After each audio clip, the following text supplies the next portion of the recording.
네, 최근에는 AI 거품론이 일면서 미국에서도 빅테크 업체들, 특히 엔비디아 주가가 조금 하락하는 모습인데다가 SK 하이닉스하고 삼성전자 같은 경우에는 또 미국의 중국에 대한 규제, 장비를 만약에 우리 공장이긴 한데 중국에 이쪽에 넣으려고 하면 미국에 뭐 승인을 받아라 이런 얘기가 나오면서 이것도 영향이 좀 있을 거다 이런 얘기도 있고요.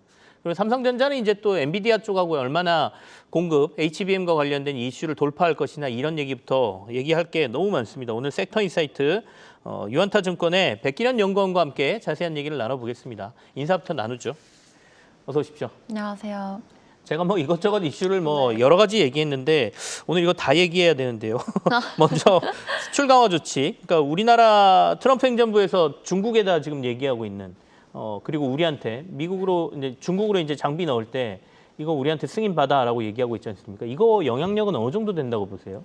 예, 저희가 사실 아직도 삼성전자와 하이닉스가 중국 공장에 갖고 있는 그 네. 생산 규모나 비중들이 상당합니다. 뭐 이제 삼성전자 같은 경우는 이제 낸드 공장을 시안에 크게 갖고 있고요.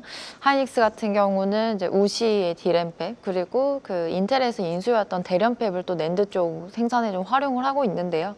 뭐 결국에는 이런 장비반이 관련된 부분들이 사실 이슈가 제기된 거는 2022년도 정도부터기 때문에 새로운 일은 아니지만 사실 그간 우리가 좀 편하게 생각을 해왔던 이유는 미국에서 그래도 이제 일괄적으로 이 장비에 대한 네. 승인을 줘왔기 때문에 뭐 투자를 한다고 했을 때 그래도 진행은 해왔었거든요. 네네. 근데 이번부터는 이제 올해 12월 31일부터 바뀌게 되는 부분일 텐데 장비 건건이 허가를 받게 되는 거로 좀 바뀌게 되는 겁니다. 이렇게 됐을 때는 사실 그 중국 공장에 대한 투자가 좀 불편해질 수 있는 부분들은 있을 것 같다라고 보셔야 될 것 같고요. 뭐 다만 뭐 새로운 이슈는 아니기 때문에 저희가 이 이슈가 지난 주말에 발표가 되고 주가 자체가 그렇게 세게는 흐르진 않았거든요. 근데 어쨌든 이제 국내 메모리 양사 입장에서는 이제 중국에 대한 좀 노출도 이런 부분들을 좀 줄여 나가는 방법을 계속 고민을 하지 않을까 좀 이렇게 보고 있습니다. 결국에는 뭐 증권사들에서 그 당시에 제한적인 영향이다라는 표현을 쓰셨는데 지금 백영유 의원님께서 말씀하신 것도 이전부터 있었던 이슈이기 때문에 일단 그리고 12월 말부터 진행되는 거고 그렇게 크게까지는 작용하지 않을 것 같다. 주가를 봐도 그렇지 않느냐 이런 말씀이신 것 같습니다. 근데 이제 두 회사를 놓고 보면 아까 삼성도 뭐 중국에 여러 가지 시설이 많고 SK도 많다라고 하셨지만 SK가 상대적으로 더 영향을 받을 거다라는 얘기가 있더라고요. 그건 맞나요? 예, 아무래도 이제 삼성은 그래도 낸드 공장만 중국에 네. 갖고 있는 건데 하이닉스 같은 경우는 이제 디램 생산 시설도 중국이 갖고 있다 보니까 이렇게 전체 매출에서 차지하는 비중, 기여하는 비중이 중국 중에 상당하거든요. 그래서 그거를 감안했을 때는 이제 전자보다는 닉스 쪽이 훨씬 더 영향도는 셀 수 있다. 이런 부분들이죠. 네. 그 말은 맞다라는 말씀이시네요. 네. 어떻습니까? 최근에 가장 큰 이슈 중에 하나가 알리바바가 AI 칩 개발했다라는 얘기 때문에 엔비디아 주가도 좀 안 좋고 우리도 영향을 좀 받았지 않습니까? 이거는 SK와 그 삼성전자 입장에서는 호재입니까? 악재입니까? 우리가 엔비디아에도 공급하고 만약에 알리바바에도 뭔가를 공급한다 그러면 나쁠 것 같지는 않은데요. 그렇죠. 이게 사실 저희가 시나리오별로 좀 생각을 해봐야 되는데 사실 뭐 중국 알리바바 이런 수출 제재가 우리가 직납하는 것도 막힐 가능성도 사실 있고 하기 때문에 현재 그냥 편하게 볼 수 있는 그 가정을 해서 좀 고려해 보면 엔비디아 쪽이 향후에 어떻게 될 것인가가 사실 저희한테는 가장 중요한 변수일 것 같거든요. 근데 엔비디아가 사실 그동안 중국 시장을 상당 부분 해오다가 요번에 좀 규제를 막고 향후에 납품하는 거에 대해서도 좀 의문이 제기가 되고 있잖아요. 근데 결국에는 이게 엔비디아는 뭐 차세대 제품, 루빈이나 이렇게 새로운 제품들을 개발을 해나가면서 성장하는 모습이 나올 거라서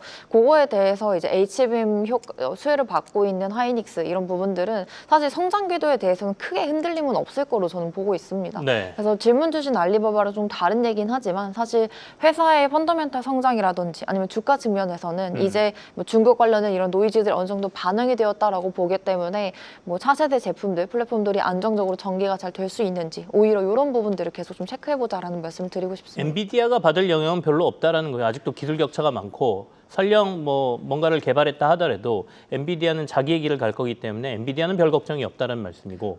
시장이 막 네. 크게 우려하는 것보다는 그렇게 큰 우려는 안 해도 된다 이런 말씀을 전 드리고 있는 거고요. 네네. 그 중국 쪽은 사실 이 엔비디아 얘기랑 다 별개로 네, 중국 자립화에 대한 속도가 붙을 수밖에 없는 거잖아요. 네. 그래서 그런 부분들은 오히려 더 뭐 박차는 가해지겠다라고는 보고 있는데 어쨌든 당장 필요한 거 올해랑 내년에 필요한 부분들은 엔비디아가 이제 공급을 해주는 그런 부분들은 크게는 흔들리지 않을 것으로 좀 보고 있습니다. 처음에 딥시크가 나왔을 때도 뭐 여러 가지 얘기가 있었지 않습니까? 이거 별거 아니야라는 얘기도 있었고. 근데 지금 알리바바가 개발한 AI 칩의 수준이 어느 정도까지 따라온 거라고 판단을 하십니까? 저희가 사실 기술 격차에 대한 얘기를 네. 하면 이제 테크노드나 아니면 밑에 있는 밸류체인 단까지 좀 봐야 되는데 그래도 여전히 저는 한 뭐 3년에서 5년 이상의 격차가 좀 있지 않나라고 보고 있습니다. 그래서 뭐 중국 업체들이 설계나 이런 부분들을 계속 진행을 할 수는 있지만 그래도 최종 단으로 생산 자립화를 하는 데는 여전히 네. 좀 격차가 많이 있다라고 보는 입장이고요. 뭐 그러기 때문에 일단은 그 저희가 전반적으로 테크 섹터에서 AI라는 거를 계속 가져간다고 했을 때는 당연히 엔비디아 위주의 그 차세대 플랫폼 이런 부분들을 좀 집중하는 게 맞다라는 쪽으로 연결돼서 생각을 해볼 수 있을 것 같습니다. 기술 격차가 3년에서 5년이라고 말씀하시면 제가 생각한 것보다는 굉장히 근접해 있다라는 생각이 들어서 더 약간 시장에서 놀랄 것 같다라는 생각도 드는데 그러면 우리 반도체 업체들의 입장에서는 이런 중국의 어떤 반도체 자립하는 것들과 그다음에 미국이 중국을 규제하는 것, 이 두 가지를 놓고 본다라면 어떤 게 더 큰 영향을 받는다라고 보세요?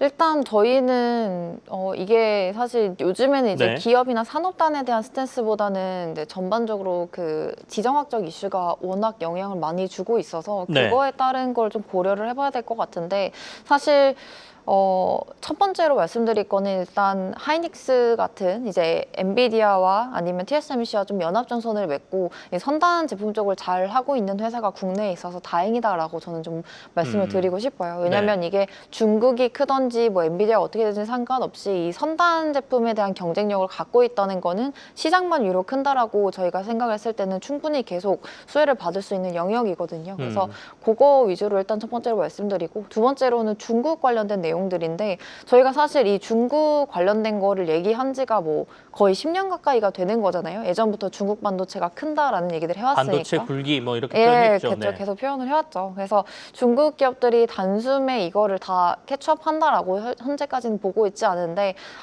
당장 AI 말고 메모리 쪽에서는 빠르게 올라오고 있는 거는 사실이기 때문에 이 컨벤셔널 쪽에서 이제 국내 삼성이나 아니면 하이닉스 같은 회사들이 조금 더 제품 그 라인업이나 이런 성능 개선을 빠르게 가져가면서 격차를 버려낼 수 있는 방법을 고민을 좀 해봐야 되지 않을까 좀 그렇게 보고 있습니다. 파운드리 쪽 얘기도 좀 해보겠습니다. 최근에 이제 삼성전자가 몇 개 파운드리 사업을 수주를 해서 시장에서 주목을 좀 받긴 했는데 아직도 여전히 시장 규모로 보면 TSMC가 절대적인 규모를 차지하고 있지 않습니까? 더군다나 최근에 TSMC가 5나노 이하 공정값을 인상하겠다라고 얘기하는 거는 그만큼 자신이 있다는 거잖아요. 내 인상해도 이거 다른 사람한테 안 줄 거야라는 거라는 얘기인데 그렇죠. 이게 삼성전자 입장에서는 굉장히 자존심 상하는 얘기일 수도 있고 아니면 그래 가격을 올렸어 우리가 좀 싸게 들어가면 수주할 수 있겠네라는 기회의 요소도 될 수 있겠고 어느 쪽이 더 커 보이세요? 일단은 저희가 TSMC 쪽에서 최근의 상황들을 네. 보면 그 가격을 올린다고 말했던 제품군들이 결국에 3나노와 5나노 제품들이거든요. 네. 이 제품들이 이제 최근 그 실적 발표들 보시면 2분기에 거의 전년 동기 대비해서 거의 20-30%가 오르고 있어요. 매출액 성장률이. 근데 그런 부분들이 결국에는 가격 인상과 물량 인상이 같이 나와서 그런 거거든요. 근데 저희가 TSMC를 보면 캐파는 또 여전히 제한적인 상황이고 늘리고는 있는데 대응 못하기 때문에 당연히 TSMC 입장에서는 고객들을 들어오는 AI 수주를 대응해주기 위해서 네.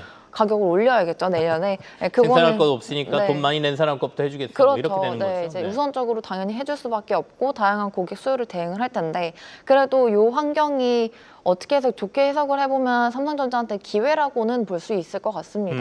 이게 이제 전반적으로 시장 전체에서 AI 제품을 만들 때 가장 필요한 선단 공정 생산을 TSMC밖에 할 수 없는 상황이기 때문에 네. 고객 입장에서는 언제까지 TSMC한테 이렇게 종속될 수밖에 종소되어야 되냐라는 고민을 할 거거든요. 네. 그러면 당연히 삼성전자한테 이제 제품 생산을 의뢰를 할 거고, 다만 저희가 이 삼성전자가 이 기회를 갖기 위해서는 지금 최근에 이제 미국 법인 관련된 발표했듯이 네네. 좀 선단 공정이라고 하는 7나노 언더에 있는 이 공정들에 대해서 좀 수율도 좀 더 안정적으로 잡아야 될 거고, 특히나 요즘 시장에서 수요가 있는 뭐 2, 3나노대 레벨에서의 좀 안정적인 생산 확보를 해야 한다라고 좀 보고 있습니다. 결국에 그러면 삼성전자는 최근에 이제 애플 거 그다음에 테슬라 거 수주한 거 이게 굉장히 중요하다라는 말씀입니다. 거기서 이제 수율이 어떻게 나오느냐 이게 향후의 수주를 결정하겠네요. 예, 그렇게 보고 있고요. 일단 그 삼성전자가 최근에 이거는 공시가 된 내용이니까 네네. 이제 테슬라 물량에 대한 공시를 일부 했고요. 그리고 애플에 대해서는 아직 뭐 실질적으로 수주했다까지는 나오진 않지만, 그래도 애플이 자신의 이제 미국의 생산 기지에 삼성이 도움을 줄 거다라고 하면서 그 벤더 차원에서 어느 정도 오픈은 했거든요. 네네. 근데 그런 부분들이랑 이제 삼성이 기존에 해왔던 뭐 퀄컴사에 대한 물량들, 이런 게 이제 신규로 선단 공정 물량들이 좀 발표가 될 수 있을 가능성, 그리고 물량들이 조금 더 들어올 수 있는 가능성은 열려 있긴 한 것 같습니다. 백영권님 보시기에는 가능성이 좀 높아 보입니까? 어떻게 좀 긍정적으로 보세요?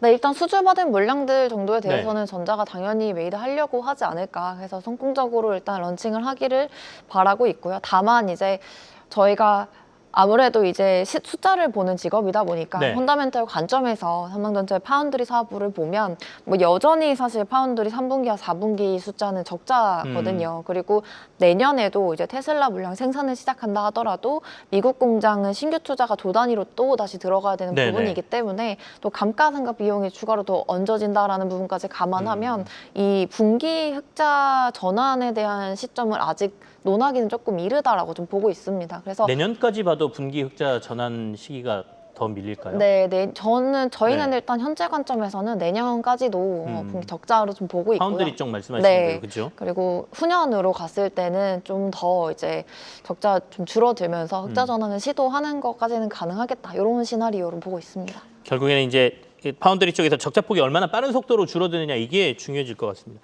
HBM 얘기도 해야 되겠습니다. SK 하이닉스도 비슷한 것 같아요. TSMC하고. 엔비디아하고 협상하면서 우리 가격 올릴게라는 얘기 했지 않습니까? 이게 협상이 좀 진행되는 것 같은데 어떻게 보이십니까? 아, 이게 사실 저희도 이제 협상 얘기를 네. 채널 돌려서 이제 확인을 하고 있는데요.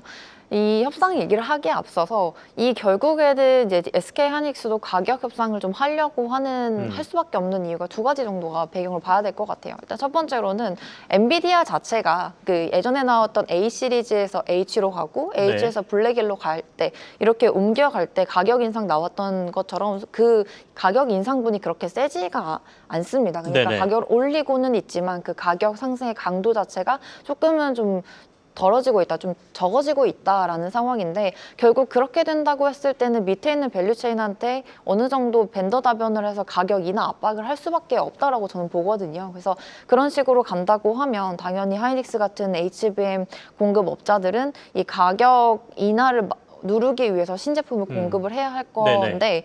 지금 상황에서는 삼성하고 마이크론이 이제 HBM 차세대 제품들도 같이 콜을 받기 위해서 좀 열심히 준비를 하고 있기 때문에 그 신규 경쟁자가 들어오는 것까지 감안을 해서 가격 인상을 하고 싶어라 할 겁니다. 그래서 이런 부분들은 아무래도 이제 9월 말 또는 10월 초 정도에는 어느 정도 이제 정리가 될 거로 보이기 때문에 그 전까지는 사실 주가 관점에서 좀 변동성이 네. 있을 수는 있을 것 같아요. 그래서 그 전까지는 조금 보고 일단 9월 말 10월 정도 되면 이제 내년 하이닉스의 그 현금 창출력이나 네. HBM 관련된 공고한 높은 입지 이런 거 기반으로 해서 주가는 다시 위로 우상향할 수 있을 거다라고 좀 볼 수 있습니다.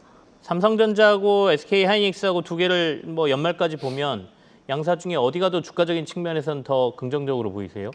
저희가 사실 최근에 뭐 많이 받는 질문 네네. 중에 하나인데요. 네, 저희는 업사이드 측면에서는 지금 뭐 비슷한 수준이다라고 말씀을 네. 드리는 게, 삼성전자도 지금 3분기의 실적이나 이런 거를 봤을 때 사실 컨벤셔널 메모리 가격 인상폭 때문에 예상 대비 높은 실적이 나올 거로 보이거든요. 네. 그래서 뭐 메모리 그 반도체 전체 사업부의 영업이익이 거의 4조 초중반대까지 예상보다 높게 나올 거라서 그런 포인트 봤을 때나 아니면 중장기 파운드리까지 감안해서 한 8만 원 초반대, 8.4만 원대로 저희가 목표 주가를 제시드리고 있고요. 네네. 하이닉스 같은 경우도 이번에 컨벤셔널 가격 인상분에 대한 효과는 전자보다는 좀 미미할 수는 있지만 그래도 10월 정도 지나면서 HBM4 물량이라든지 이런 거에 대한 또 높은 입지, 강한 네. 입지 이런 거에 확인이 되면 한 34만 원, 30만 원 초반까지 좀 보고 있기 때문에 두 회사의 업사이드는 수치적으로 봤을 때는 비슷한 수준 정도로 저희는 말씀드리고 있습니다. 반도체 소부장종에 관심을 두고 계신 데도 있으십니까? 예, 저희가 사실 요즘에 이제 반도체 소부장을 크게 AI 쪽이랑 이제 일반적인 그 네. 메모리 쪽을 좀 나눠서 보면 뭐 AI 쪽은 사실 저는 하이닉스 그냥 대형주 하나만 잡고 가도 괜찮겠다라고 보는 입장이고요.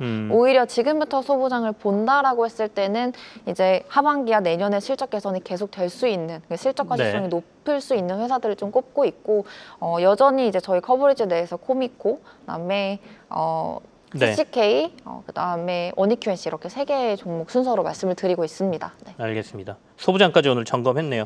시간만 더 있으면 몇 가지 질문을 더 드리고 싶은데 오늘은 여기서 마무리 짓고요. 다음번에 한 번 더 모셔서 다른 얘기도 좀 듣겠습니다. 유한타증권의 백기련 연구원과 함께했습니다. 감사합니다. 감사합니다.